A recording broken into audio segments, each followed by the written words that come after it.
gudoomiyaha inoo furay kelmadii wacdiga ahaydna waa qaadanay marka insha Allah waxaan inoo akhriyayaa warmurtiyeedkii gudiga ay ka tashiga dhulbahantay faqshinaya gobolka Sool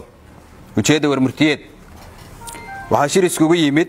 qaybo kamid ah simada uqaasha culimada diinka aqoonyahanka dhalinyarada iyo dhamaan qaybaha bulshada ee dhulbahantay reer faqshini taariikhdu markay 6 bisha ilaa 8 bisha shirkaas oo laga tashanayay ayaha xasiloonida badqabka iyo jiritaanka ummadda SSC gudigu markii yeelatay kulamadoodii ugu horeeyay qiimaysan xaaladda wadanka ayna aragtay kacdoonka shacabka dal iyo dibadba markay aragtay fashilka amniga gobolka ee ka yimid muddadii Soomaaliland gacanta ku haysay maamulka gobolka markay aragtay dilalka joogtada ah ee xal aan loo haynin markay aragtay tacaadiyada iyo xoogga dheeraadka ah ee istabajooga loo adeegsaday dadka shacabka ah markay aragtay go'doominta iyo ihsaarka ay sameeyeen ciidamada Soomaaliland ee ku hareeraysan magaalada Laascaanood markay aragtay diidmada shacabka ee maamulka Soomaaliland markay aragtay quwadaha iyo ciidamada u dhashay gobolka ee ku soo wajahan magaalada Laascaanood markay aragtay qaxa iyo barakaca sida xawliga uga socda magaalada waxay go'aamiyeen lambar 1 gudigu waxay u tacsiyeynayaan dadkii ku dhintay tacaadiyadii ka dhacay magaalada kuwii ku dhaawacmay Ilaahay waxay uga baryayaan caafimaad iyo badqab lambar 2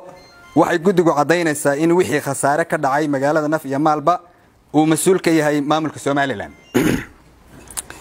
lambar 3 in ay ka baxaan ciidamada Soomaaliland ee aan u dhalan deegaanka dhulbahantay iyo faqshini maadaama aysan ku imanin rabitaanka shacabka si loo helo nabadgelyo daris wanaag iyo wada noolaansho Allahu Akbar lambar 4 waxay raali ahaada lambar 4 in dhulbahantay iyo faqshini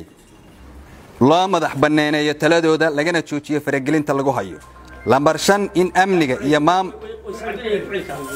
lambar 4 weeye in dhulbahantay iyo faqshini loo madax banaaneeyo taladooda lagana joojiyo faragelinta lagu hayo lambar 5 in amniga iyo maamulka gobolka lagu wareejiyo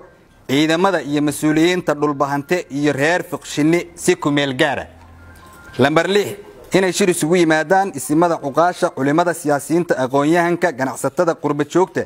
iyo qaybaha bulshada ee dhulbahantay iyo faqshini si looga tashado masiirka iyo aayaka tashiga iyo mustaqbalka ummadan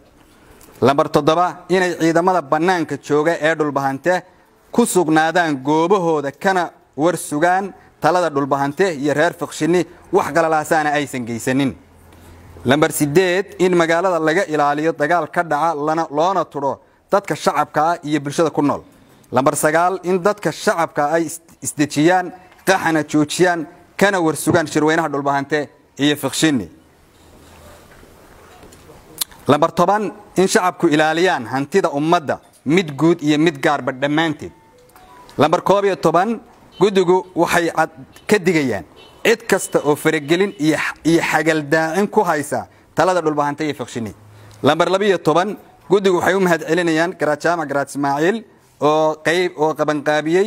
shirkan qayb lixaadna ka qaatay xaaladda gobolka dhammaad waana mahadsantahay billahi tawfiiq 12 ka qodobay